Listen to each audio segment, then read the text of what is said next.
Before we get started, I'd just like to remind everybody that there is a capacity rule in the room here. I believe it's 120. That rule will be enforced by the Sergeant at Arms. If there's any testifiers out in the hallway that are on the list, please let the Sergeant of Arms know so we can bring them forward as scheduled. So, I call the meeting of the House Labor Committee to order. There's a quorum present today. Members, you'll find a copy of the minutes from January 23rd, 2019 in your folder. Is there any additions or corrections?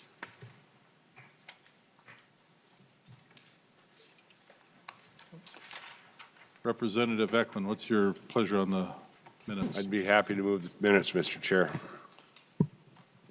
All in favor, say aye. Aye. Opposed? Thank you.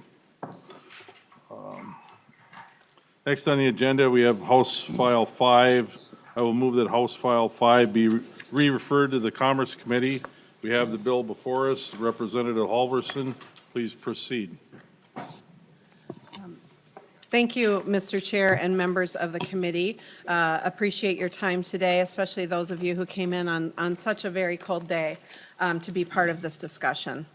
House File 5 is a proposal to provide paid family medical leave to Minnesota employers to provide that benefit to their employees.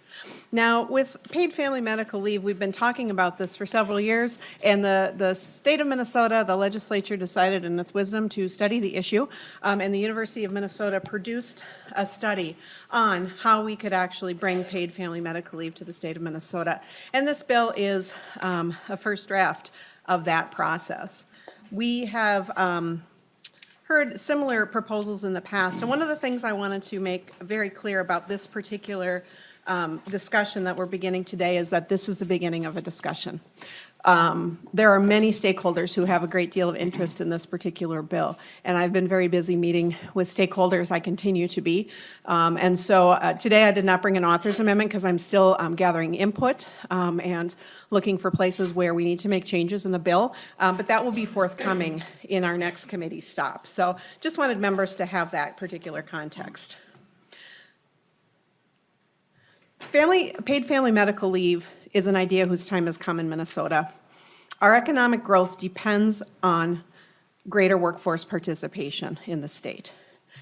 At the same time, we know as policymakers that the cost of child care, particularly for infants, is unaffordable for many families and out of reach. And it's a significant barrier for people getting into the workforce. And we have a generation of people who seeing their parents begin to age and want to be there to make sure that they're helping with family health transitions, everything from having to transition into assisted living, to being there for hospice, to caring for a member of the family during their illness. We're looking currently at the demographics of people in Minnesota age 65 or older are starting to overtake the number of school-aged children. So the issue of aging Minnesotans is real. And as policymakers, we're being asked to solve these questions, and we're being asked as a state to put resources toward more affordable child care and accessible child care, toward elder care. Minnesotans care about each other, and Minnesota employers are working to do the right thing for their employees.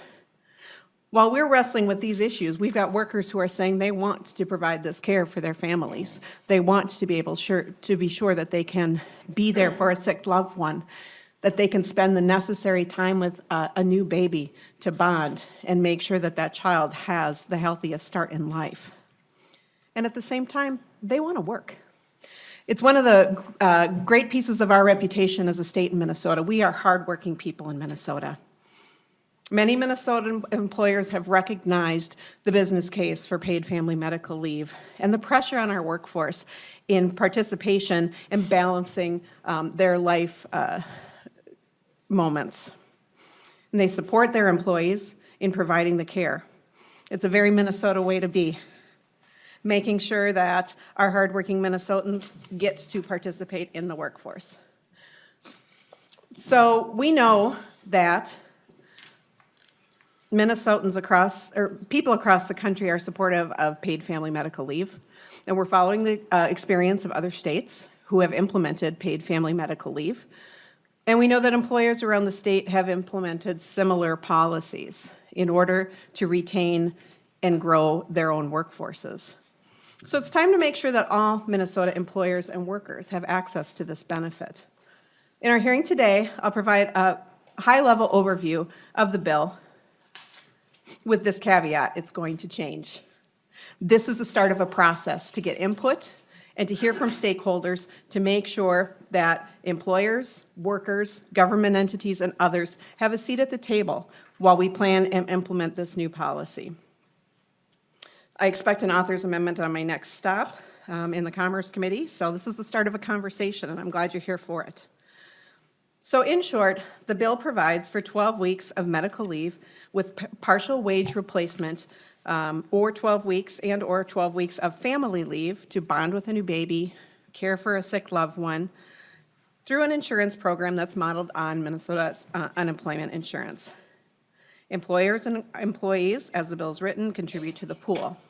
The intent is that the people who are benefiting from it also get to be part of building the program. The program, excuse me.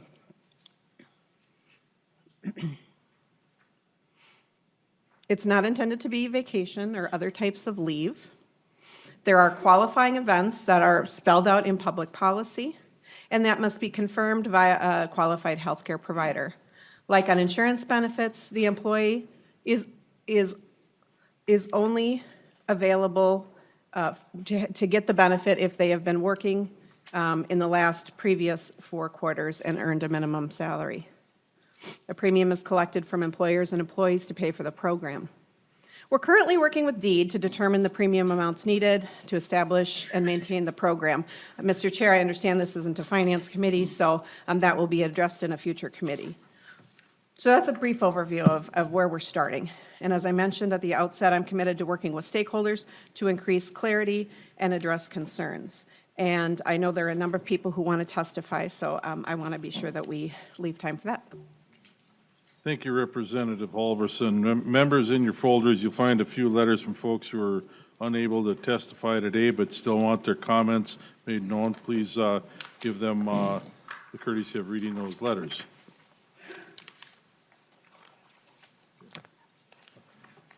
Representative Halverson, Chair Halverson, would you like questions to your comments now or later? Mr. Chair, it certainly is up to the chair. I would suggest that many of the testifiers will probably address some of the questions that are going to be coming from the committee. So I think it might be helpful to hear from the testifiers. Thank you.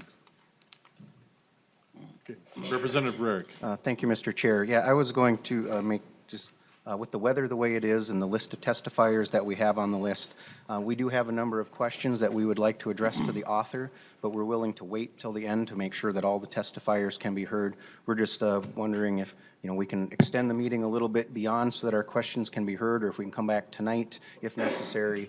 We do want the public to have their input, but we also want to be able to ask our questions. Certainly, thank you. My intention is to allow some discretion at the end of the hearing today to extend it a little bit further. I'd like to finish up rather than coming back.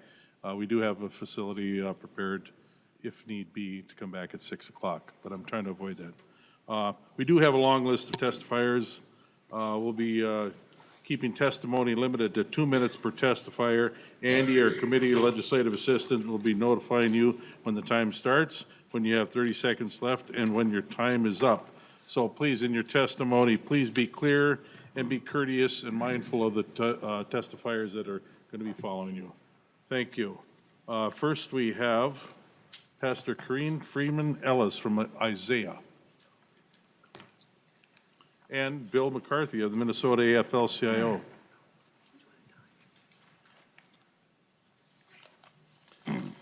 Next up will be Barty Y of the Children's Defense Fund of Minnesota and Elizabeth Mangert.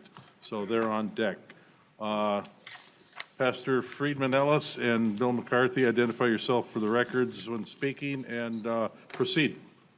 Good afternoon, Mr. Chair and committee members. My name is Corinne Friedman Ellis, and I'm a minister at McAllister Plymouth United Church in St. Paul, as well as a member of Isaiah, a faith-based community organizing group representing churches, mosques, childcare centers, and Black barbershops throughout the state.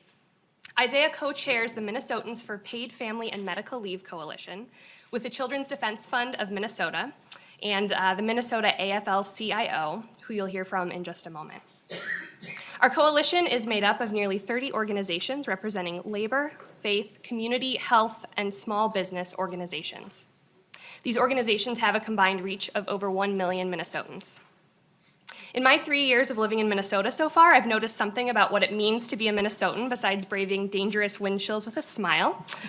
It means taking care of our neighbors, really looking out for one another. And yet the vast majority of Minnesotans don't have access to paid family and medical leave benefits. This means every day Minnesotans face impossible choices between losing a paycheck or caring for a new child, an aging loved one, or themselves.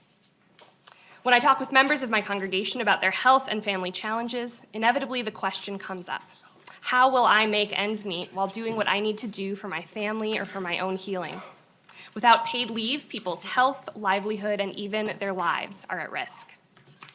We know that we can accomplish so much when we work together, but right now we're leaving people to fend for themselves. I have a 6-month-old daughter at home, and I was lucky to receive 12 weeks of leave at 75% pay when she was born, which most congregations and all other small employers simply can't afford without a program like the one outlined here.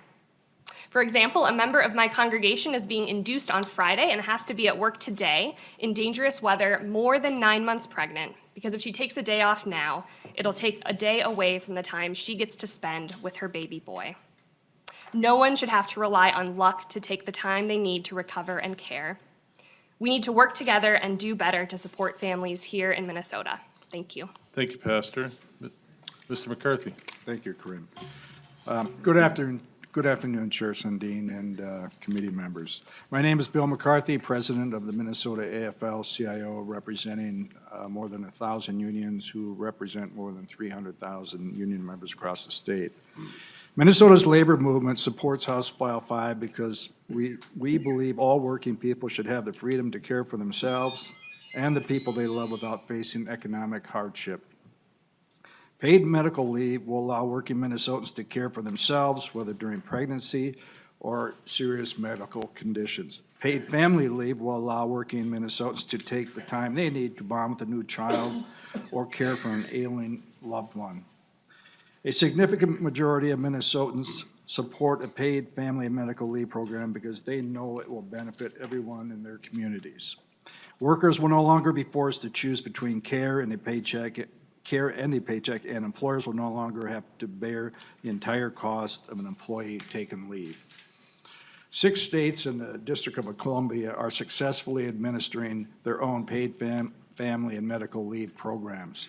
House File 5 is a common sense solution that will work for Minnesota.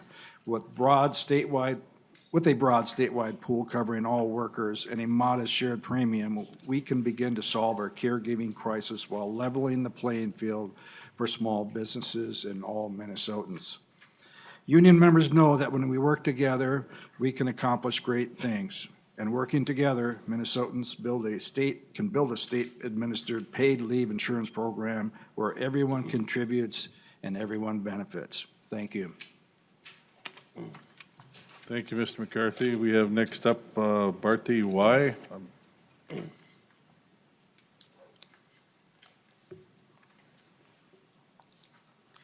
Please identify yourself and proceed. Certainly. Thank you, Mr. Chair and members. My name is Barty Wahi, and I am the Executive Director of the Children's Defense Fund of Minnesota. Our organization pays particular attention to the needs of children who face a steeper ladder to success, including children whose families struggle to meet their basic needs, children of color, and American Indian children here in Minnesota.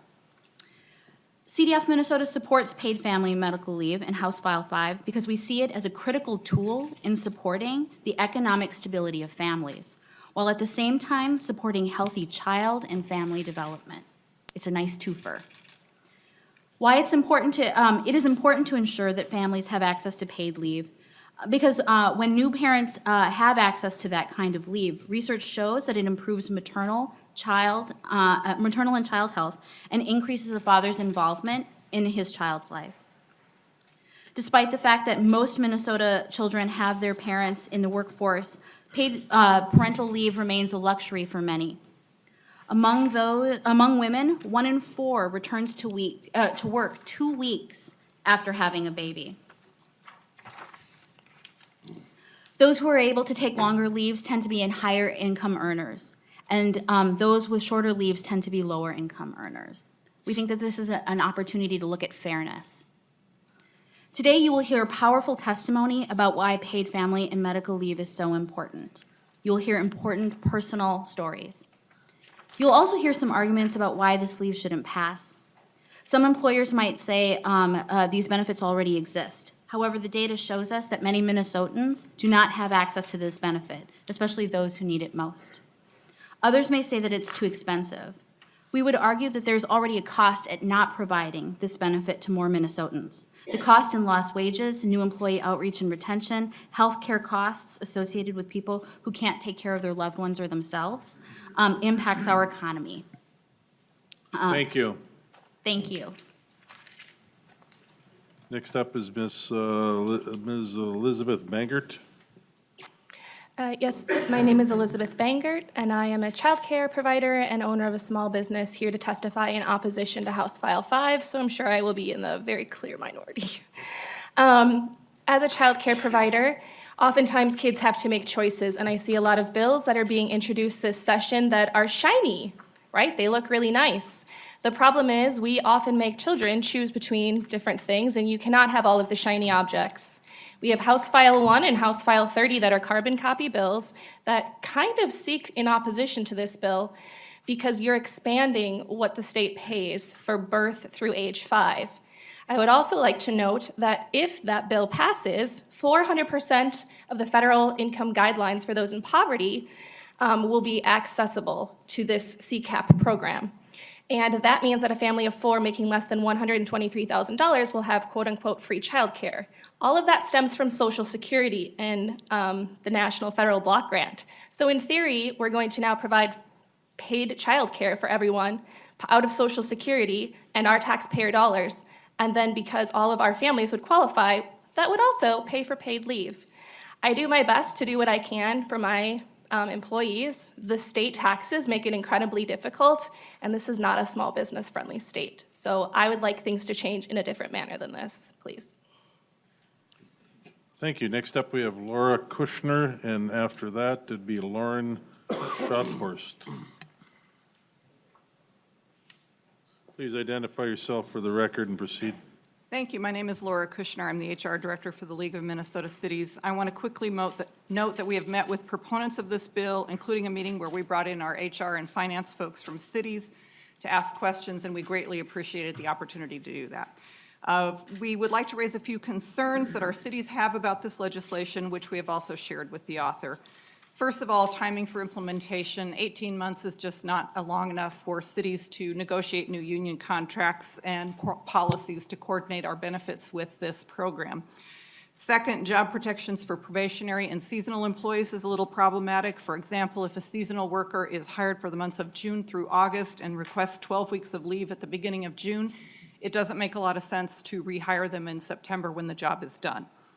The total of 24 weeks of paid leave was also a concern because that's nearly 6 months of leave, and that could be particularly hard for our smaller cities, which may have only 5 or 10 employees, or maybe even less, and don't have any coverage. We think the requirement to get a majority of employees to agree to the exemption is problematic. Cities hire seasonal and temporary employees all year long. It will be difficult to even identify who should vote and when.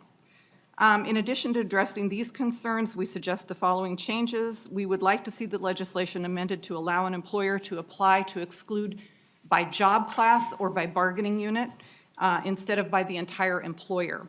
Most of our cities offer substantial benefits to unionized employees and to most of their full-time employees, and they don't want to pay for duplicative benefits. And then finally, a requirement to use paid leave first. We would like to see the bill give employers the ability to require employees to use paid leave first before applying for the benefits provided through this program. Many employees will want to do that anyway because their benefits with their employer are paid at 100% and will be higher. Thank you for the opportunity to comment on the bill. Happy to answer any questions. Thank you, Ms. Kushner. Lauren Schothorst is up next, followed by Kristen Murch and Mike Hickey. Identify yourself and proceed, please.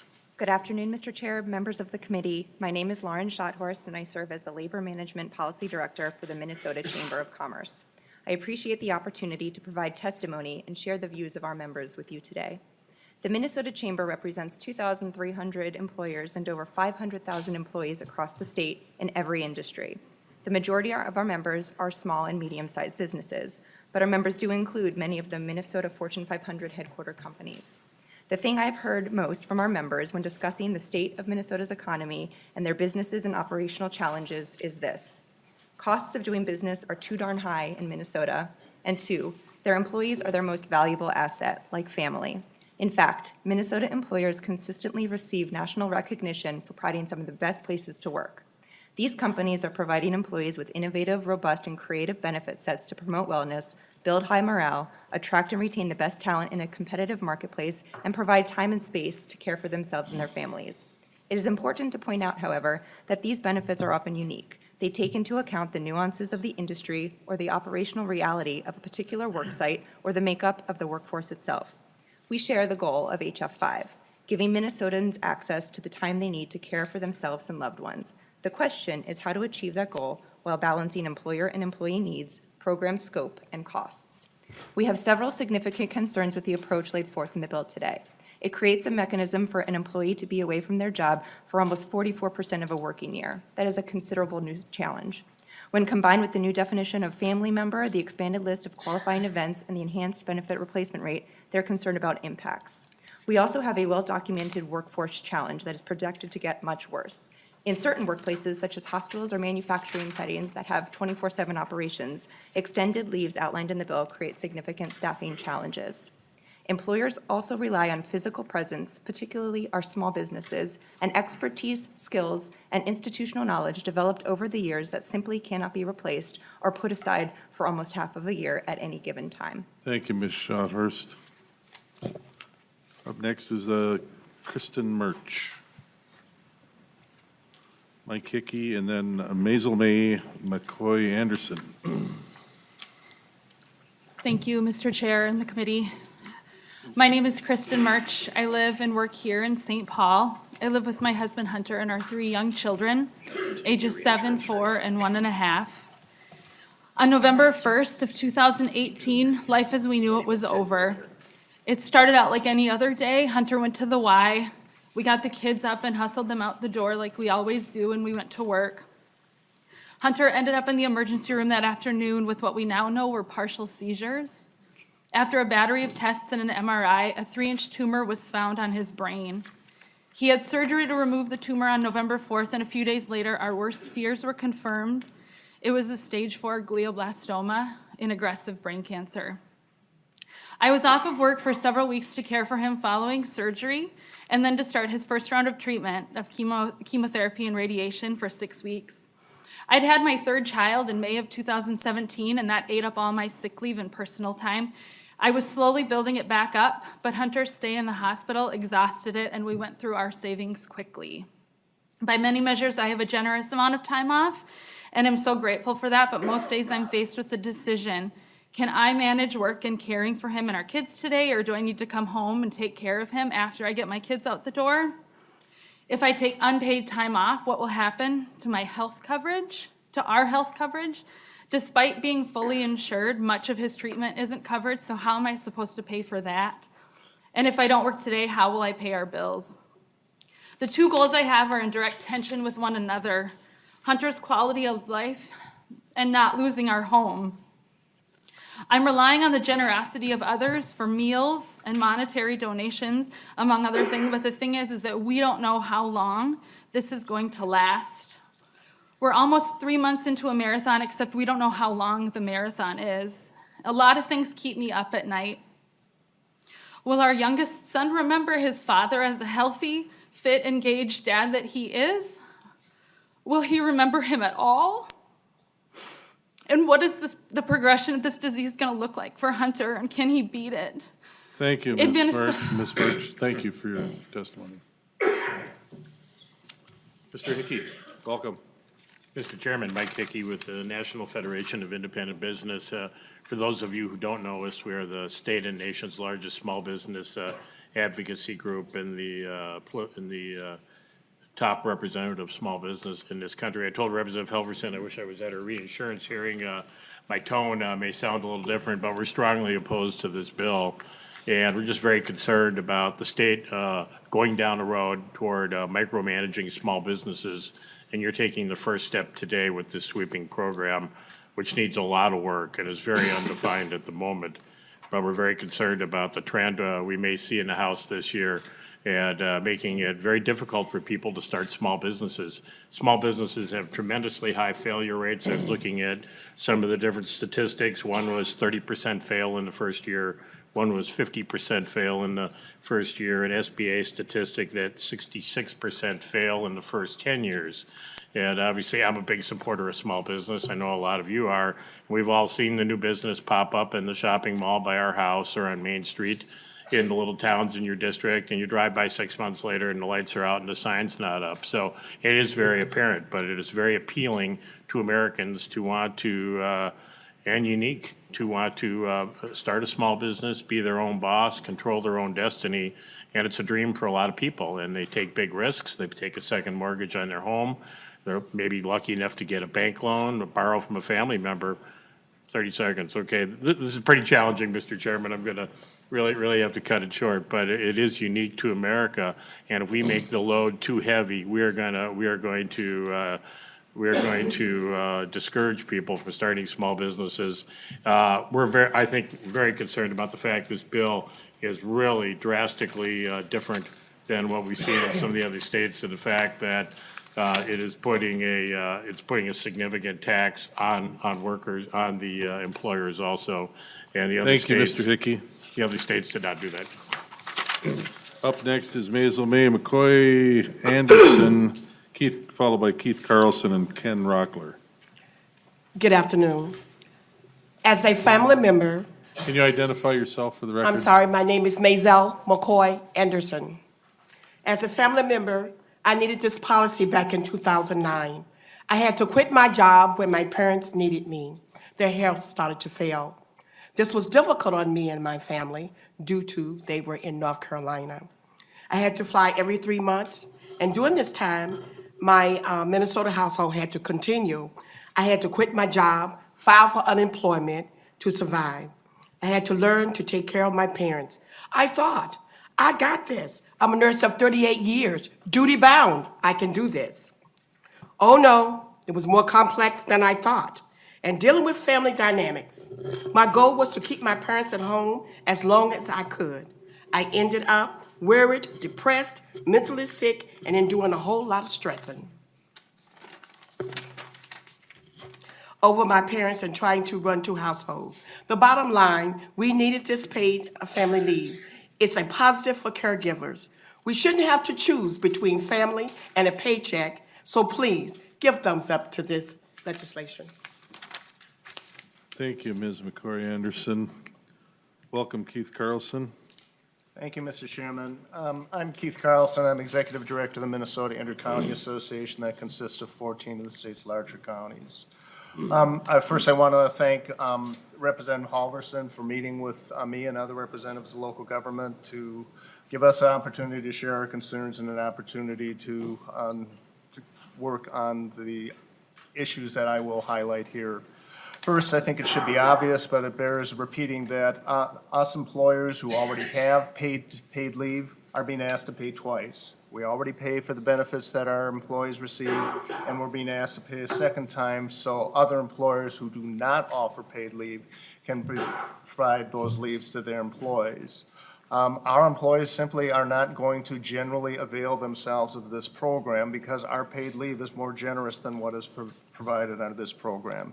Generally, we provide 100% of pay for sick leave, family care, safety leave, so on. The cost of this bill is quite expensive at what we understand would be a 0.331% rate. Local governments alone would pay over $34 million for this bill. Our employees would pay a commensurate amount, and they will be looking to make that up at the bargaining table since their net pay will go down by that amount. We'll either have to raise property taxes, or in the instance of school districts, they will be coming to you looking for school aid, additional school aid to offset those costs since they do not have levy authority. We already provide most of the leaves contemplated under this bill, and so it's, again, redundant. We are very concerned about the lack of coordination or lack of offset against FMLA or the state's pregnancy or parenting leave. Section 3 of this bill provides there's no offset, unlike our paid leave, which does offset it. As a consequence, a parent could take an additional 12 weeks of leave with House File 5's paid benefits and receive nothing. There's also stacking issues that I think have already been identified. And finally, again, I would repeat what the league has already said, that employees should be required to take their paid leave first. Thank you, Mr. Carlson. Next up, Ken Rockler, followed by Angela Byrne and Anna DeCenter. Mr. Rockler. Chairman Sundin, members of the committee, Ken Rockler, former lobbyist, but I'm here just as a citizen today. I've testified in the past in favor of raises in minimum wage. When I owned a restaurant, 40 years ago, we provided health insurance, profit sharing, and paid vacation. I'm not aware of any peers that did it at the time. And I'm sympathetic, as I think most people are, to the benefits that might come from this. But I'm here to alarm you, I guess, about what I consider the law of unintended consequences. 30 years ago, you couldn't check your groceries through a line that had no human beings. Today, it's common at Cub, Target, and a lot of other places. I'm sure many of you already do this. 30 years ago, Amazon didn't have a prototype store with no live employees. You may have seen that on 60 Minutes. There's been a lot of articles alluding to McDonald's trying to eliminate staff. I drove out to Eagan to Silver Bell Road and Highway 13 last Monday, and I was amazed. They had 4 kiosks. While I sat there, every single person under 30 used the kiosk, and those that were above it, I don't know, half and half at that time. Worse yet, I saw on CNBC that in order to eliminate employees, McDonald's now is offering incentives if you order online that you cannot get if you order live at the counter. Consider the amount of mail and related jobs with everything being done online. Last week, a 60-minute segment was on about truckers being eliminated. I know that the Teamsters Union is aware of that problem. Finally, if you frequent Olive Garden, you may have noticed the last 3 years they've eliminated 60% of their staff. If you don't believe that this is a potential problem, ask your gas station attendant the next time he or she fills up your tank. Most of you probably haven't seen that for a long time. Thanks for allowing me to testify. Thank you, Mr. Rockler. Angela Byrne. Good afternoon, Mr. Chair, committee members. Thank you. My name is Angela Byrne, and I'm a proud state employee and MAPE member from Roseville. I have not received a full annual salary since 2013. I don't anticipate receiving a full annual salary until 2020. I gave birth to my baby Henry in October of 2014. We were both healthy, and my return to work went as planned. It was difficult balancing typical seasonal illnesses in our house with my depleted leave accrual, but we made do. In February 2016, at age 31, with a 16-month-old toddler, I was thrust into the sandwich generation in the worst way. My mother, Robin, was diagnosed with stage 3B cancer and a sepsis infection that nearly killed her. Despite having small accrued time off balances, I applied for FMLA and moved in with Mom. The responsibilities continued after I returned to work from FMLA throughout 2016 and 2017. With seemingly endless follow-ups, tests, and medications, plus repeat hospitalizations, and that doesn't even count all of the time fighting with multiple insurances and Social Security disability determination services. The nightmare ultimately ended after my third FMLA and a second round of treatment that left her weak enough to succumb to pneumonia on February 11th, 2018. She was 57. To add to the cruelty of the situation, after bereavement, I was out of FMLA and accrued paid time off to finish handling her final arrangements. I took what little leave I could as I accrued it, but almost all of the time I spent caring for Mom and now her estate in these last 3 years has been unpaid. My husband and I are extraordinarily fortunate that we could weather this storm without destroying our long-term financial health. However, I am painfully aware of how easily so many people are put into financial jeopardy.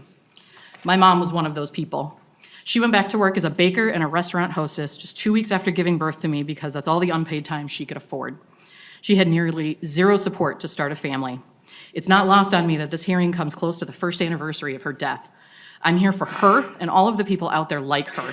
Let's take care of our neighbors and get this done this session. Thank you. Thank you, Ms. Byrne. Anna Santer, followed by Jill Larson and Sarah Piepenberg. Please identify yourself and proceed. Good afternoon, Chairman, members of the committee. My name is Anna Santier, owner of Two Buddies Green Cleaning in Minneapolis. We have been around since 2007. We employ 160 full and part-time cleaners and office staff, mostly female. Small businesses employ half the state, and I also know that when I can recruit and retain employees, just like the big dogs, when I can offer similar benefits that they do. As a small business owner, I know my business will thrive and grow when we can take care of our staff. We have a very loyal employee base because they know Two Buddies will do whatever we can to support them. This is one of the main reasons I attract employees, great employees. However, currently we can't afford to offer the length of paid leave to our office staff or cleaners that is offered in this bill and offered by bigger companies I compete with for talent. When I first heard about the legislation, I supported it in theory because I believe everyone should have access to maternity, paternity, family leave, not just 14% of the state. Everyone should have that. When I was concerned about cost, because for me with 160 people, 20 of them full-time, that's real, I have to do some math. When I did the cost analysis using the 0.31 payroll tax number, same but better than what I have now as far as the results, as far as cost for me and my company. And then I researched practices of bigger companies and the states who have done this. This is an innovation, and it makes the retention tool that family leave is affordable for small businesses. One of the biggest factors in expense for me is turnover and retention. I found that the benefits, recruiting, and retention, not the goodness of hearts, is why large corporations offer these benefits. So I have no idea where the chamber is getting some of their inflammatory numbers and things I've seen. They do not represent me. My company is living proof that when you treat people well, you profit. I can't treat people as well. This is an insurance pool is what this is. So calling it tax and things that scare people. This is an insurance pool and makes something like this possible. The actual research says it's going to help grow our state's economy, improve the lives of Minnesotans. States where it's passed, the program has been in place. I have this. A lot of you in this room have this. Please, this is something we all need to look at, like our conscience, not just fact sheets and profit. Thank you. Thank you for your testimony. Jill Larson, please come to the table, identify yourself, and proceed. Thank you, Mr. Chairman, members. I am Jill Larson with the Minnesota Business Partnership. Our members are generally large employers who do provide good benefits, including many different types of paid leave. I also want to thank Representative Halverson for meeting with us and listening to our concerns and being so open to continuing the dialogue on this issue. We do appreciate and understand the goal of this proposal. As was mentioned before, we do provide paid leave to our employees because it is something that we do to retain and recruit folks. So, but that said, we do have some major concerns about the scope of the proposal, the funding mechanism, and how it would actually be implemented. It does create a new state-run insurance program, and that is going to be a new department with Indeed, new IT, new claims processing system. So we are concerned about the startup costs, the long-term costs. There's only a handful of other states that have ever done this, and most of those states already had existing infrastructure in place that they just built upon. Minnesota would have to build this from scratch, so we have some concerns about how that would work. And the proposal does vary quite a bit from the handful of other states that have this. The benefit levels are much higher than in other states. Who qualifies, the definition of who qualifies is concerning. It's so broadly defined that we are wondering how it would actually be administered. the language that would allow the employer to be excluded is so burdensome that probably no employer would be excluded, even if they provided the same benefit, and they'd still pay the tax. As mentioned by Mr. Carlson, there's no alignment with the current Family Medical Leave Act. That is a huge administrative cost. And I know this isn't the tax committee or the Ways and Means Committee, but the funding mechanism is a real concern for us. Our employers and our employees will be paying a tax for a benefit they already received and that they will probably not lose. So again, thank you for continuing to talk with us, and I appreciate the committee's time. Thank you. Sarah Piepenberg? Please identify yourself and proceed. Sure. Well, thank you for listening to me today. My name is Sarah Piepenberg, and I own Vinaigrette, an olive oil and retail vinegar store in Minneapolis, Excelsior, and an opening up a location in Navarre. Having had my small business for 10 years now, I would like to say on behalf of the chamber, because I'm a member of a number of chambers, this isn't actually true. Small businesses want this. I have an employee, 65 years old, who fell last year and broke both arms. During her 6-week time, I paid her because it was the right thing to do. But I made the decision not to then pay my mortgage. This program gives me an opportunity at a relatively low rate to be able to provide benefits for not only my 65-year-old employee who fell and is facing hip replacement February 19th, going to be out for 10 weeks, but also for my employee whose mother has been diagnosed with early onset dementia. This program also allows me as a business owner to pay in for myself, because as a mother of 3, after my second child, I went to back to work after 7 days, and after my third child, went back to work after 11 days. I represent small businesses. I've employed numerous Minnesotans, and this gives me the option to pay in. And it, as far as I'm concerned, as a payroll tax, it's minimal in comparison to having to come up with over $2,000 when Linda was out because I didn't have the opportunity to pay for. You will hear misunderstandings. This is not a mandate. This is an insurance policy, so we have access to benefits which we as business owners cannot afford. The other piece is, for people that have been talking, I've heard a few things, businesses have the opportunity to opt out. So if you've got great benefits, perfect. Prove it, opt out, but give me, a small business owner, the opportunity to do right by my employees. Thank you. Thank you, Ms. Piepenberg. Next up, we have Dr. Brian Muthula, and after that, Robin Rowan. Please identify yourself and proceed. Thank you, Chairman and members of the committee. My name is Dr. Brian Muthiala. I'm an assistant professor in the Department of Medicine at the University of Minnesota Medical School. I'm an internist and a pediatrician and a member of Minnesota Doctors for Health Equity and a lifelong Minnesotan. And I want to talk today about the importance of paid family medical leave for all Minnesotans. This is an essential issue. This is a family-first policy that will improve the lives of Minnesotans across the state. In particular, paid leave will help our most marginalized families thrive under challenging circumstances.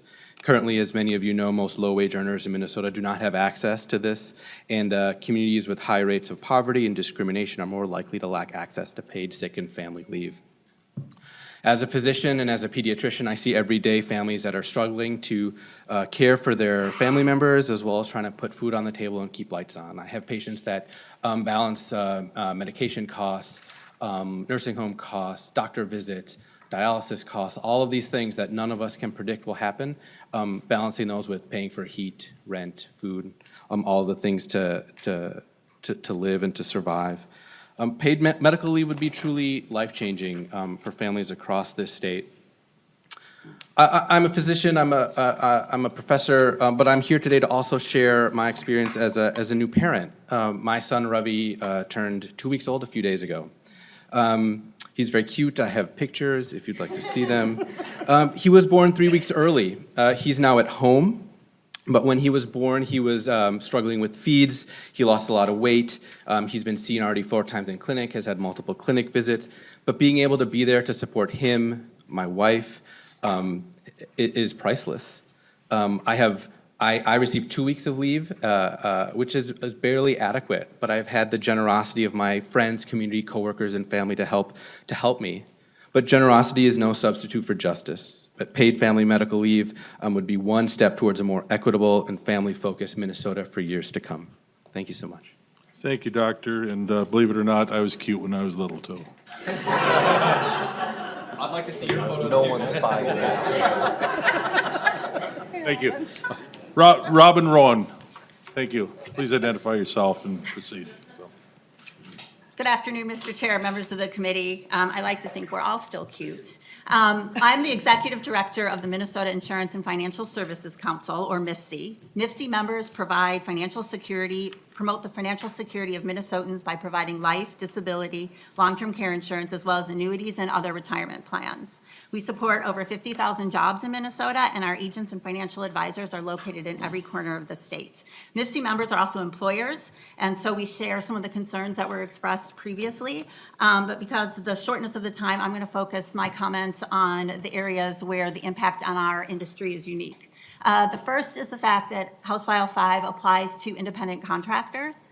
Most insurance companies distribute their product through agents and financial advisors. They're independent contractors and small business owners, and this would be a drastic change in the way that we do business by providing benefits to those independent contractors.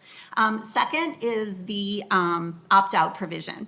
Basically, House File 5, as it's currently written, penalizes employers for providing their own benefits. If they want to continue to offer these paid family leave and medical benefits, they would also have to pay the tax. And that's going to make it very unlikely that they continue to do so. The problem with that is twofold. The first is that there is actually a thriving short-term medical insurance, disability insurance market in Minnesota. Those plans are available, they're affordable, they can be offered to businesses as small as just 2 people. They also, employers often offer much richer benefits than the ones that are in House File 5. And if they're going to have to pay the payroll tax on top of the benefits they're already offering, they're very unlikely to do that. And so our concern is that because the opt-out provision is so burdensome, you are going to disrupt a very healthy market. On the one hand, there's also an emerging market for fully insured family leave products that's brand new. So I look forward to working with Chair Halverson on the bill, and thank you very much for your time. Thank you, Ms. Rowan. This is a public hearing. If there are any other members of the public that wish to voice their views on the House File 5, now would be the time. Okay, seeing none, we can open this up for committee questions. First of all, we have Representative Rarick, please. Thank you, Mr. Chair. I was wondering if by any chance there's a representative from DEED here.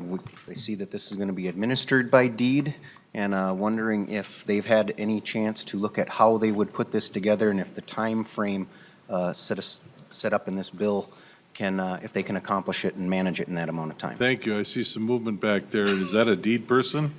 Actually, Mr. Chair, members of the committee, Darielle Dannon is with DEED. I'm with the University of Minnesota. I conducted the research in 2016, so I'm just up here. Representative Rarick, I'm certain we're covered here, so please take a testifier's chair and identify yourselves and be ready for questions. Hi, my name is Darielle Dannon. I'm the Government Relations Director at DEED. Yes, we're very aware that we are the star of the show for this one. I think, I had a chance to talk with the bill author a little bit earlier this week, and I think I can just say that it's a very complicated bill, so our staff are still in the process of really going through, doing an appropriate analysis. I think I want to make sure the committee is also aware that in addition to DEED and of course Minute doing that work, in fact, actually DEED internally is, I think, about done with our analysis. But of course, Minute will be the ones who are tasked with building the IT system or systems and user interface associated with this bill. So they're in the process of doing their analysis right now. And then we have, of course, I think 6 other state agencies that will be impacted by this as well. So I think I mostly came here to beg for your patience as we get through that process, because we are really, obviously trying to make sure that we do that in a fair and clear manner so that the members of the committee have the information you need in front of you. Representative Rarick? Thank you, Mr. Chair. So, do you believe that the time frame is manageable, or do you think would be able, I mean, I would think that especially the IT part would struggle to meet this time frame. But do you think your agency would be able to pull your end of it together? You know, as we're doing the analysis, we certainly write our, As we do the analysis, we certainly write our fiscal notes to the bill. So we are attempting to do an analysis of what it would take to comply with the timeline in the bill. I think I would relate to the committee that if you looked at other states, a timeline a little bit longer has been the norm. So that is, of course, up to you. But you might look to other states on kind of that timeline as you think about how capable we might be, and of course, Minute might be in putting that work together. Mr. Chair, if I make a comment. Representative Chair Halverson.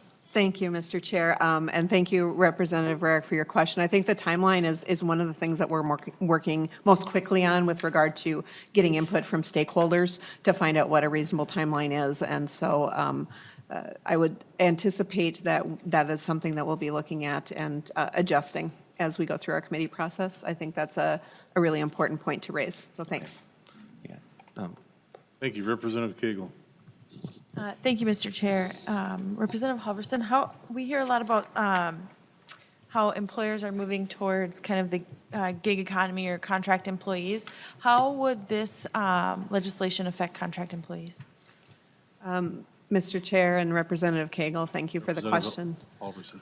I want to also introduce Deb Fitzpatrick from the University of Minnesota, who's providing some technical assistance to us on this legislation, so she can fill in where I cannot. But currently, the way that the bill is written, contract employees would be included in the legislation. Yes, thank you. And, Mr. Chair, I think Representative Cagle. I really encourage people to support this. As most of you know, I just had a baby 8 weeks ago today. You know, it was hard. I had a lot of complications through the pregnancy, was in the hospital for 3 days before they went in for an emergency C-section, and then had a lot of really scary complications afterwards, too. I was in the hospital for over a week after, and so it's tough. And so I was really lucky that my husband was able to save up 4 weeks of PTO because he works in St. Paul and has mandated PTO. And he, you know, having him there with me was probably one of the biggest lifesavers of my sanity that I could imagine. And, you know, if I didn't have that time off to stay home with my baby, and I'm lucky that I can bring her with me a lot of the time, but it's definitely one of the hardest things that I think I've ever done. And so having that time to have with her and my husband was really amazing. And having that benefit of knowing that we would have some income during that time was really, really amazing. And I also worked the day up until my induction because I did not want to lose any hours that I would have during that time. So I want to thank you very much for bringing this legislation forward, and I want to encourage everybody to support it. Thank you, Representative. Representative Fabian, please. Thank you, Mr. Chair. Representative Chair Halverson, excuse me. Minute was mentioned by the testimony from Deed. You've been around here for a few years and seen some of the things that are going on with regards to Minlars and Minsure and Minute and so forth. I don't have a whole lot of confidence that Minute is going to be able to handle this. What is your intentions with this bill? I mean, we're talking about, I believe, maybe 3.5 million people involved here. How do you envision this moving forward? Somebody in the private sector doing this or Minute? Mr. Chair. Chair Halverson. Thank you, Mr. Chair, and thank you, Representative Fabian. Making sure that the program is implementable is a major goal of this legislation, and I think that that's why the timeline issue is so important, that we have to make sure that we can effectively implement the program. And so working with all the state agencies who are going to be involved is a primary goal. Representative Fabian. Thank you, Mr. Chair. Chair Halverson, we were told by Minlars a year in advance that they were ready for the rollout. So in working with the different agencies and so forth, how are you going to guarantee or do some sort of a preliminary rollout to make sure that it actually does work. And again, I preface my comments by, I mean, we have a history of things not working. Chair Halverson. Mr. Chair and Representative Fabian, you're absolutely right. Kicking the tires is going to be incredibly important, as well as checking under the hood, because this benefit is so important to Minnesota workers, and what we're hearing in terms of what the needs are so important. I would say that with regard to our previous experiences in the state, there have been some pretty significant changes that were underway at the agencies with regard to approaches, staffing, testing, communication, and now we have a new administration and new commissioners as well. So we are continuing to improve on those processes at the state level and being in contact with the commissioners. Representative Fabian. Thank you, Mr. Chair.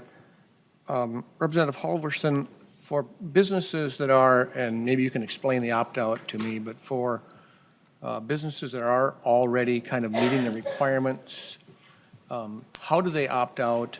And then will they and their employees continue to be taxed to pay for this program? Mr. Chair. Chair Halverson. Thank you, Mr. Chair and Representative Fabian. I will give brief comments and let Professor Fitzpatrick fill in if she can provide more clarity. The way the bill is currently structured, and I will provide that caveat with every statement that I make, because stakeholder engagement is really important on this. And this particular provision that you're talking about, the opt-out provision, is something that is really important that we get right. We know that there are a lot of employers in Minnesota that are able to give benefits to workers. These are typically higher paid workers, typically workers with more predictable job functions and scheduling. And so folks who are lower paid typically don't get to see these kinds of benefits to take care of their family members. And small businesses are looking for those kinds of opportunities. However, if a company does choose to opt out and meets or exceeds standards, that's something that is currently available in the bill. Currently, it's written as a opt-out proposal that's approved by employees, but I think that we've had some conversations that is language that we're working on stakeholders with to further refine and make it work for Minnesota employers. I think that Minnesota employers have shown the business case for paid family medical leave, and a lot of them are doing these benefits. And we've had conversations about what equal benefits really are, because nothing's ever apples to apples, right? So how do we make those kinds of calculations, I think, is going to be really important for us in our next iteration of the bill. And I think that Ms. Fitzpatrick wants to. Mr. Chair. Can you identify yourself for the Yes. record? Hi, Professor? my name is Deborah Fitzpatrick. I co-direct the Center on Women, Gender, and Public Policy at the Humphrey School, and had the contract in 2016 from the state to do a design and implementation study related to this issue. So that study really required me to really look deeply at how other states have implemented this kind of a program and look at how that might map onto Minnesota infrastructure. So just as background, but I did want to address Representative Fabian's question about the premiums, because there's a blank premium in the bill right now, but in the states that do have these opt-out provisions, that to the extent that there is some kind of a commitment from those opting out employers, it's a much, much smaller premium. So it's in some of the states, it's like 0.5% of what the normal premium would be. And the idea is that that's to cover the oversight costs.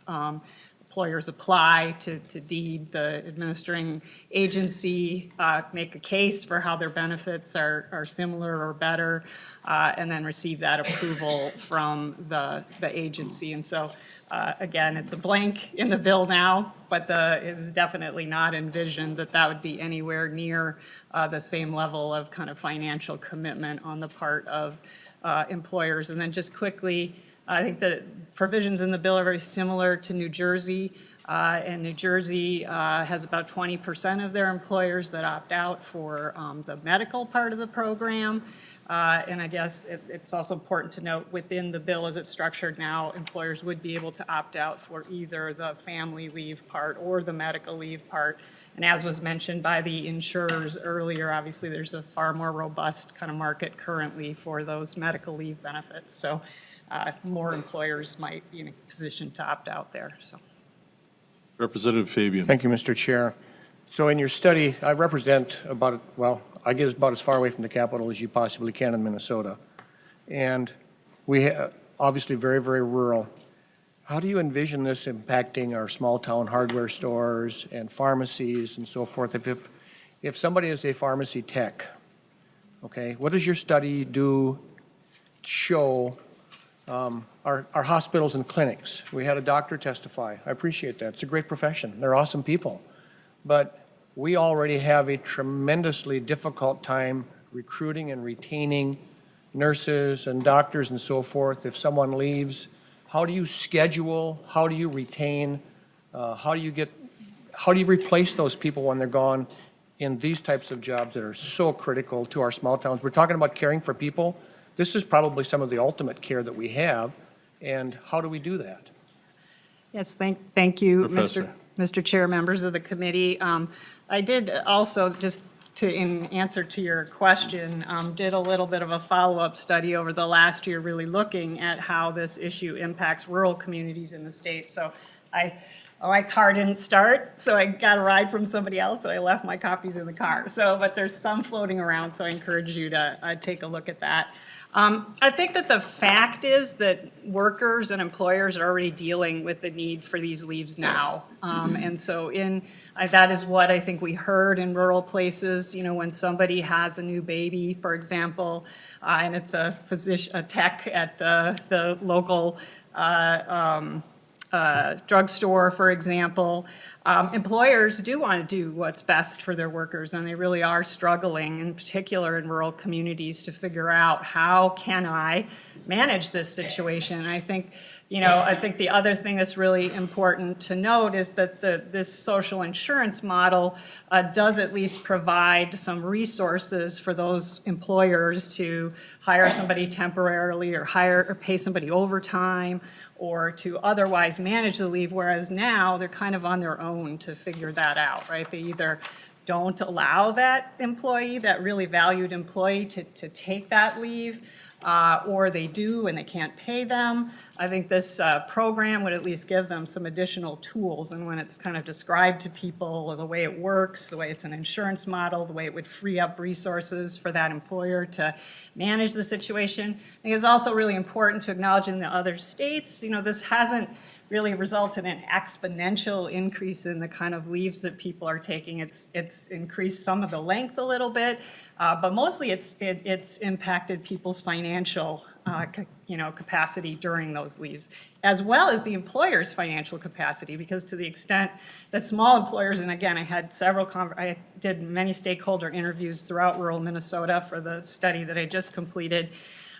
Those employers that do pay, like the one who testified earlier, then they're on the hook to also figure out how to cover the work so at the same time that they're providing that sick leave. So I think the bottom line is that it's important to acknowledge that these needs are out there right now. We're not creating new needs. This is just another tool, I think, for all kinds of employers, rural ones in particular, though, small ones in particular, though, to be able to manage the situation better than they do now.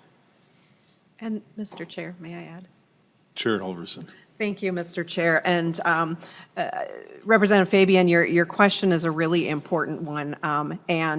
I learned a lot about the needs in rural Minnesota based on these studies. And what I was surprised to learn is that more than half of Minnesotans, entirely rural counties, 90% or more of mothers with children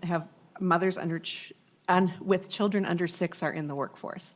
So you have a lot of folks in greater Minnesota who are dealing with this very serious issue of making sure that they can care for their kids, care for new babies. There's also the issue of time. Having lived in rural Minnesota and rural North Dakota, anything that's under an hour away is close, right? And so we actually know that it's harder and harder, the distances to get medical care in greater Minnesota are hitting rural communities harder. And so that's time. That's a full-day trip very often to seek medical care. And so time in greater Minnesota is a very big deal as well. And then the employers in greater Minnesota are the least likely to, and this is rural areas, I believe, around the country, but are least likely to be able to provide these kinds of benefits. So creating an insurance program where employers can provide some insurance and backup, because I have no doubt that employers really want to see their employees continue to thrive and do well and take care of their babies. Thank you, Representative Fabian. Thank you, Mr. Chair, and real quickly, so, and I agree with what you're trying to do, but, I mean, I live in rural Minnesota, and employers only have so much that they can put into what I would call the pie that makes up compensation. And so ultimately, what I'm worried about in this is that because of the limited resources that are available to put into that small hardware store in Greenbush, Minnesota, in terms of employee benefits, now we're going to be taking benefits away from something else. It might be a pay increase, it might be other things. So I hope that you'll take these things into consideration and recognize that these businesses are struggling already. We heard other testimony. It's not easy out there, and when mothers are in the workforce, you're exactly right, they are. And then when they are not in the workforce, and I understand it, I'm not criticizing it, but the business owner is then going to have to find somebody else to do that, and that's extremely hard because there are not very many replacements out there. Thank you. Representative Vogel. Oh, thank you, Mr. Chair. Probably to the Chair. As I went through the bill, there was references to the unemployment compensation fund as well as the insurance thing. And so there, I just want to clarify, is this a tax and a fund, or is this a premium and an insurance product? Chair Halverson. Mr. Chair, you ask an intriguing question. For the purposes of the goals of this bill, we're creating an insurance fund so that all employers and all employees can gain a benefit, can call in the benefit when they need to. I think that if you want to talk about how we technically define laws, technically, this is going to see light in the tax committee. So that's the way that we define premiums for this particular purpose. So, Mr. Chair? Representative Vogel. So we're calling this an insurance product, but it's really a tax? Chair Mr. Halverson. Mr. Chair, it is an insurance product, so we're modeling it after unemployment insurance. We want to be sure that there is a pool available so that people who need a benefit can get the benefit, just like unemployment insurance. And if Professor Fitzpatrick has anything to add to that. Mr. Chair, Representative Vogel, yeah, I think that's a good characterization. I think the idea, though, the UI is brought up in the bill in many places because we are trying to build on the existing infrastructure as much as possible to make it as seamless for employers and workers so that we're, again, to the extent we can get some efficiencies from building on our existing infrastructure, I think that's the goal. Thank you. Thank you, Representative Mr. Chair. Vogel. Well, I understood that it was the workman's comp, or I'm sorry, the unemployment compensation fund, and that it's a tax, that it's not an insurance product, that unemployment is a tax. When the employer submits the money, the form, I am nearly positive, says unemployment tax. Isn't that correct? Chair Halverson. Mr. Chair and Representative Vogel, that may be true in the way that the federal government defines the policy, but I think how this works out in practice, and we do call it unemployment insurance fund, it works out in practice like an insurance fund.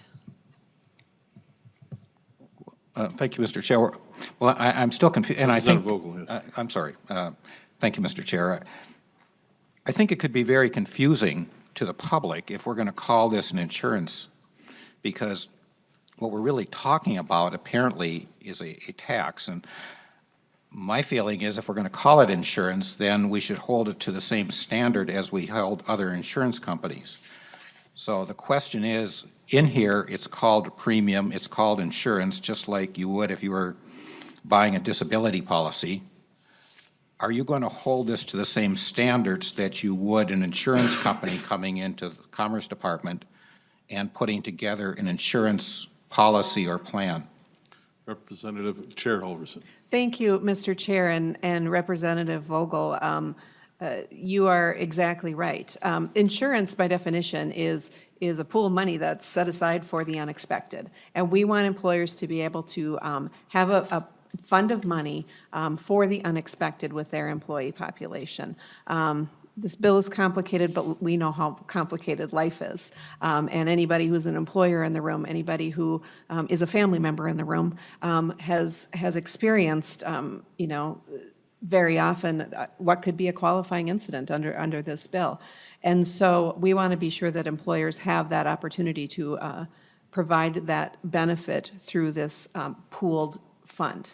And so that is insurance. And I think that to the earlier point that we were making when Deed was at the table, that solvency is going to be important. We want to be sure that as we're talking about when this fund is going to be up and running, to have the funds available, to have the projections available so that we can meet what the needs of Minnesotans are. So, thank you.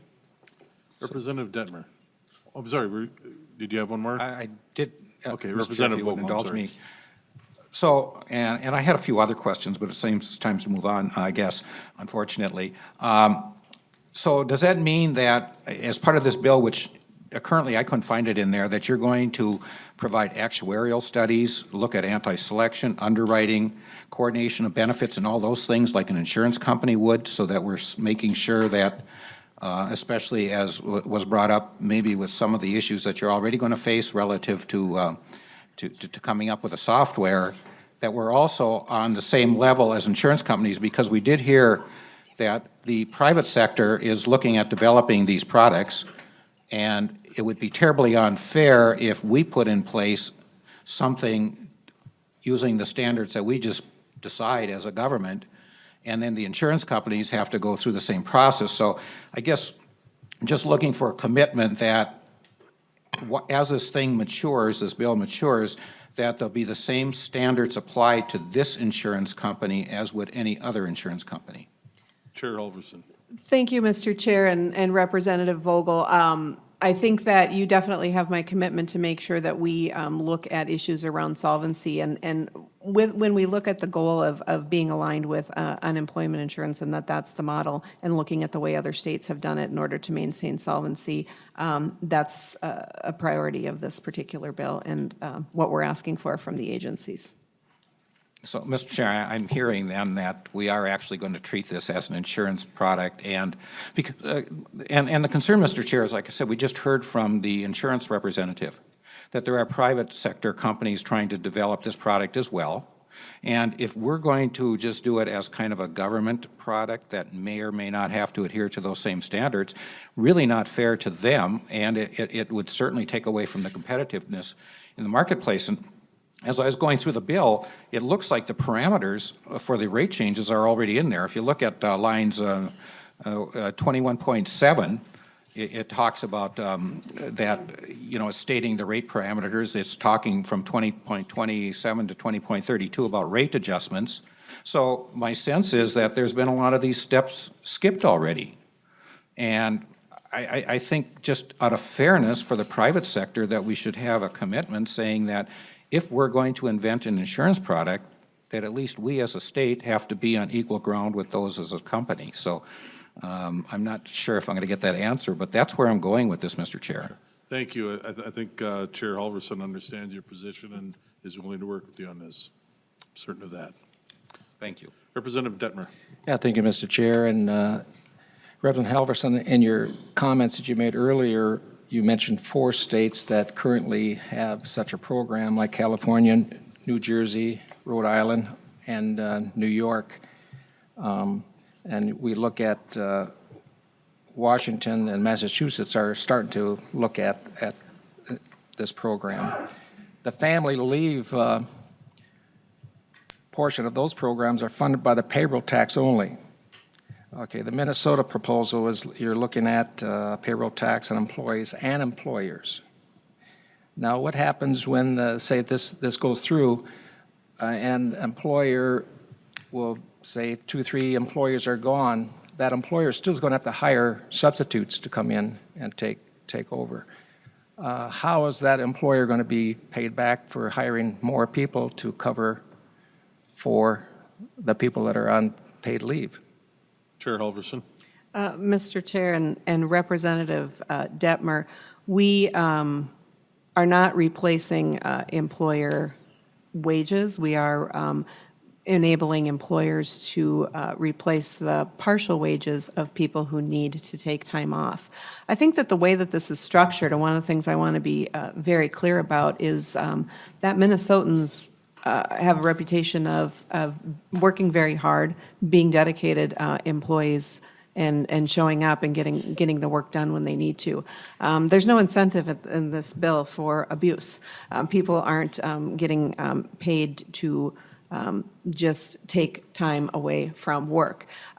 It would surprise me if there is an employer out there when faced with an employee who has a new baby that wouldn't be anticipating their need to take time off of work, whether it's paid or unpaid. What motivates the employees to get back to work, of course, is the need to make sure that their wages are being replaced. And sometimes that instigates people coming back before they're healed from childbirth, or coming back before they've had a chance to bond with the baby. And the thought of turning over your 2-week-old to somebody to take care of it is when it's not you. If you've given birth to, being across the room from your baby 2 weeks from childbirth is far, as opposed to being, across the city. So I think that we have to keep in mind what people are leaving for, that this is not a vacation program. It's something that employers are already dealing with. What they don't have is the capability for their employees to get wage replacements in order to incent them to make sure that they can continue to work and can enter the workforce. Mr. Chair, a follow-up, those 4 existing states, they already have an existing state temporary disability programs. Minnesota does not. And creating a new insurance program from the ground up is what would have to happen here. And you look at Washington and Massachusetts, they're starting that process of starting from the ground up.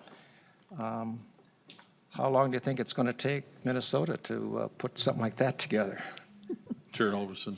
Thank you, Mr. Chair. And Representative Detmer, you're asking a magic question, but the good news is that we've got state agencies and resources from the University of Minnesota that are helping us answer that question, both with the experience from other states, but also with a sense of Minnesota employment needs currently.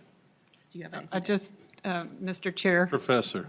Just wanted to add to that. Obviously, yes, Massachusetts and Washington State were similarly situated to Minnesota, having to build a whole new system. Washington State has just started collecting the premiums within their program. I think that we will benefit significantly from their experiences and be able to build on kind of what they have learned as part of that process. I think that's really an asset for us as a state going forward.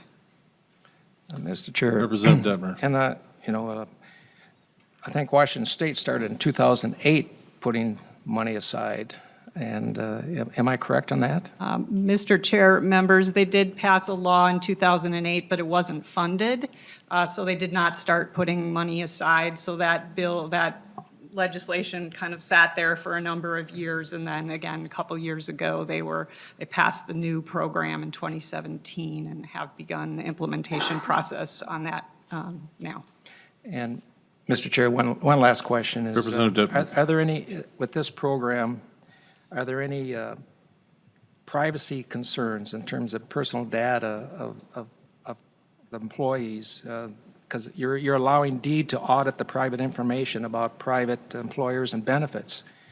And what about this employee data that's going to be looked at by Deed? Chair Halverson. Mr. Chair and Representative Detmer, much like the unemployment insurance, there is data that is shared between agencies. All of that data is classified as private and protected by HIPAA. Thank you. Yes. Thank you. Representative Lippert. Thank you, Mr. Chair. Thank you, Chair Halverson and Professor Fitzpatrick. In my other work, I'm a pastor, and I grew up in a town of 700 people. I've served intentionally in small communities as a pastor for 16 years. And it sure feels like, for my clergy staff and other pastors that we talk to, it feels like caregiving needs are intensifying. Just feels like we're bouncing from one sort of caregiving crisis within our congregation to another, helping families navigate what they're facing or providing whatever support we can. So it feels like there's a trend of increased needs for caregiving that we're experiencing. And I'm wondering, Professor, if your research related to this bill bears that out in any way, or if you can give us a sense of where we may be going as far as caregiving needs are concerned? Professor Fitzpatrick.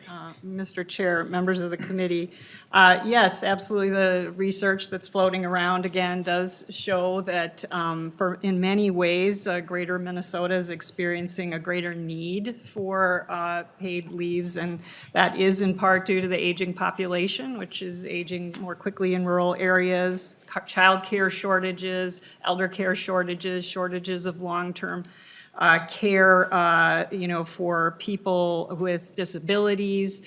All of those kind of caregiving situations are intensifying in rural areas of our state. And that, coupled with the statistic that Representative Halverson shared earlier about the level of workforce participation of particularly mothers in rural areas of our state, means that we have not only challenges with paid caregiving in our rural communities, we have increasing challenges with unpaid caregiving capacity. In the old days, we used to have more people who weren't in the paid labor force full-time available to take on these caregiving responsibilities.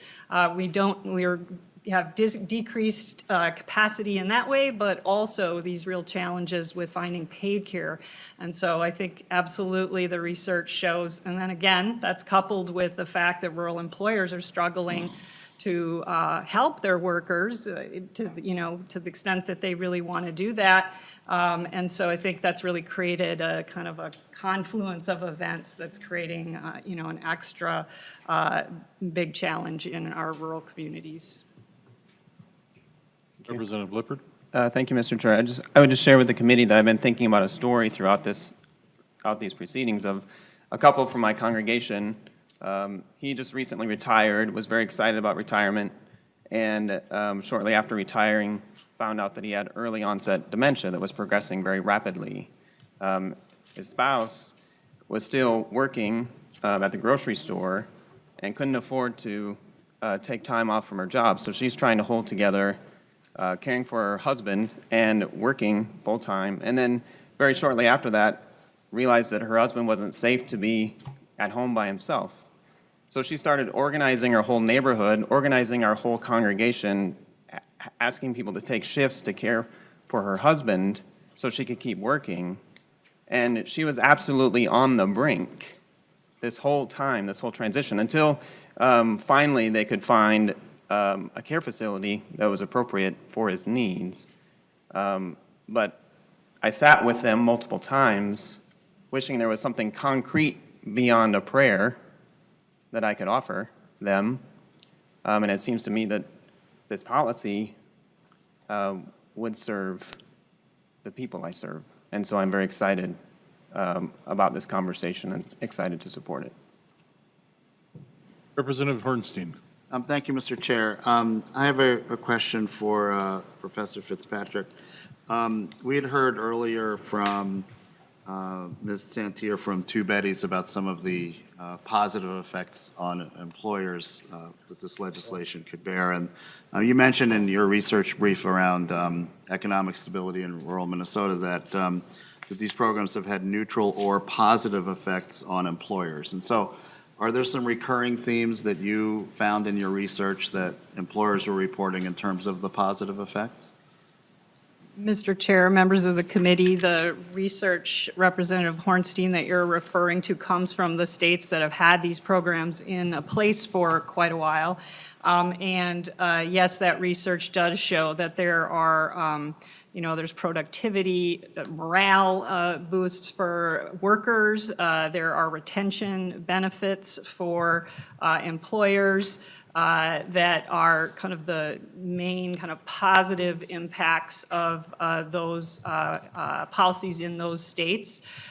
This holds true for the kinds of employers that I know a lot of folks are worried about, retailers, manufacturers, others that, do face some of the challenges that Representative Fabian identified in terms of, challenges with, replacing workers. But again, the fact is that our employers and workers are dealing with these challenges now, and I think that the research is showing that those positive effects are occurring in some of the states with programs in place now. Mr. Chair? I just, Representative thank you for that, Professor. And as I've, researched this issue a little, I was struck, we heard about the positive effects in these other states, the 6 U.S. states and the District of Columbia, but I was struck that it's only the United States and Papua New Guinea that don't have a program like this in the entire world.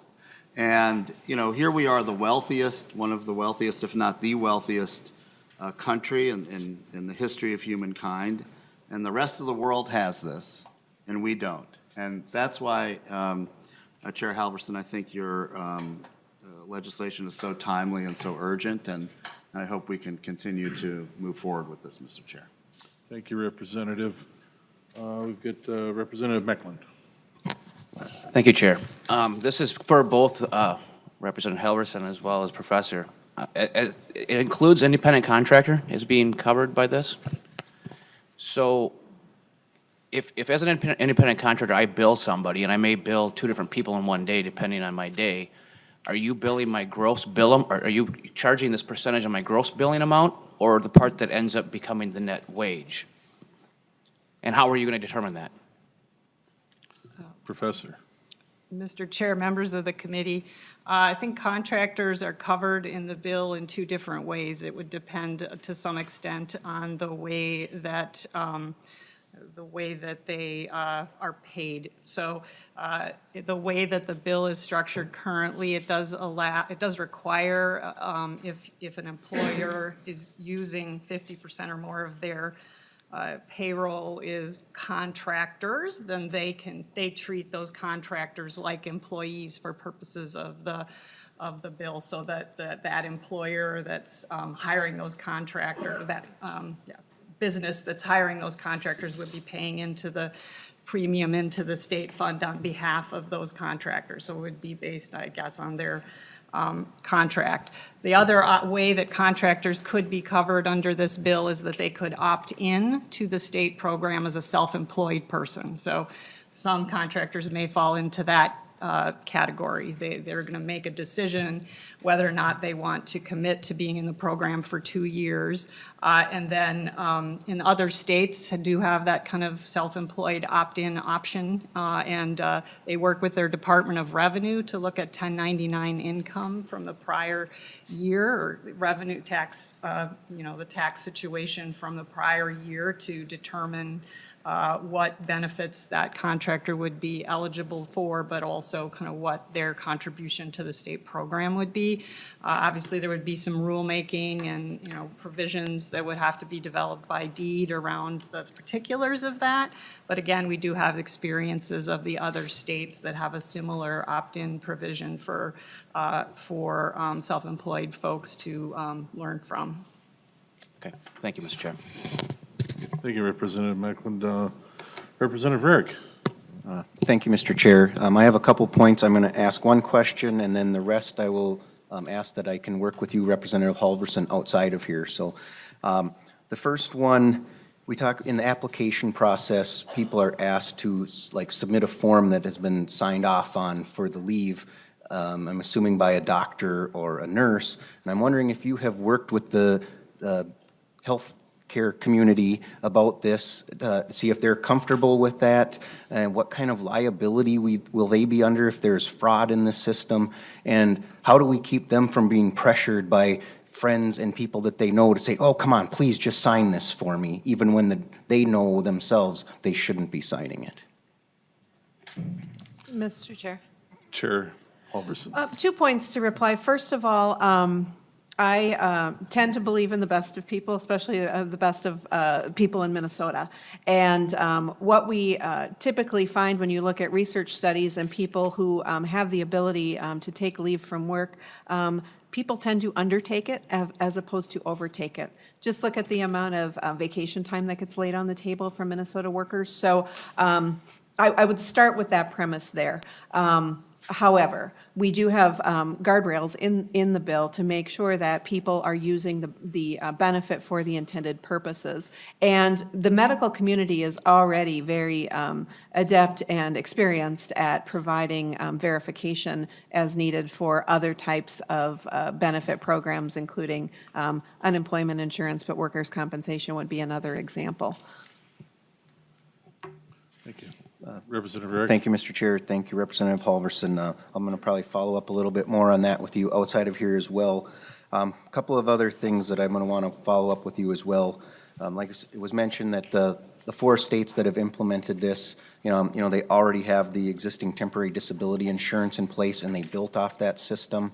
And unfortunately, right now, Minute has not picked a new commissioner yet, and not sure that they're ready to take on something like this. So hopefully we will maybe consider some other options, like what we did with the licensing when we saw that they couldn't handle the bringing on the real ID. And so we sourced that out, and that would be an option if we think needs to be. Another question is, we have the opt-out ability, but will this program be viable if too many large companies opt out and we lose that big pool? And the last one, kind of dealing where Representative Vogel was going, being this is an insurance program, have we looked at a recent study to see what we think the take-up rate is going to be? Because I think the old one showed it at about 1.6%, but it just seems like the potential is there for it to be quite a bit larger than that. So things I would just like to be able to touch base with you further on. Chair Halverson, any comments? Just to comment that more brains the better. I'm happy to work with anybody on this particular legislation, so look forward to talking more. Okay, I don't see any other activity in the room. Would you like to follow up with any final comments on the bill? I would, and I will be brief because I know we're at our time. I just want to thank you, first of all, for spending time on a cold day talking about this really important proposal. One of the things that has been running through my mind as I've been working on this bill and spending hours and hours and hours working on this bill, and many more to go, is that line from President Kennedy, "We don't do this because it's easy, we do it because it's hard." We want the best for families in Minnesotans, and we spend a lot of time in this body talking about what can we do to do best by Minnesotans, best by our employers, best by the workers in our state, best by the families, best by our aging populations. And this is an attempt to do just that, to bring this Minnesota ingenuity to full force and make sure that we are creating a very healthy future for our families in Minnesota. We know, because of Bureau of Labor Statistics, that productivity in this state and in the country continues to grow at high rates, while we know wages tend to stay stagnant or even see dips throughout the year. When we look at the third quarter and fourth quarters of just the last year, we saw a dip in wages while productivity among workers was rising. Work is complicated. Getting this program passed is complicated, but lives are complicated as well. And I think that it's up to us as policymakers to recognize the ways that Minnesotans are trying to live their lives, go to work, and take care of their families, and to support them in doing so. We have far too many people relying on luck. For a lucky few, they have these kinds of benefits already. But luck doesn't take care of your baby. Luck doesn't hold your family members' hands when they're in hospice care. We need to support policies that are going to support healthy workers and healthy families. So I would appreciate your support on House File 5. Look forward to continuing to work on this bill. Thank you, Chair Halverson. Thank you, thank you. Representative Kegel? Mr. Chair, I'd like to request a roll call. Okay, roll call has been requested. We can do that. At this point, I'm going to renew my motion that House File 5 be re-referred to the Commerce Committee. All those in favor, oh, excuse me, the roll call will be called by Andy Jorgensen. Chair votes aye. Representative Kegel. Aye. Representative Rarick. No. Representative Brand. Aye. Representative Clausen. Representative Detmer. No. Representative Eglin. Aye. Representative Fabian. No. Representative Hornstein. Aye. Representative Lippert. Aye. Representative Meckland. No. Representative Nelson. Aye. Representative Purcell. Aye. Representative Vogel. No. Representative Jean. Aye.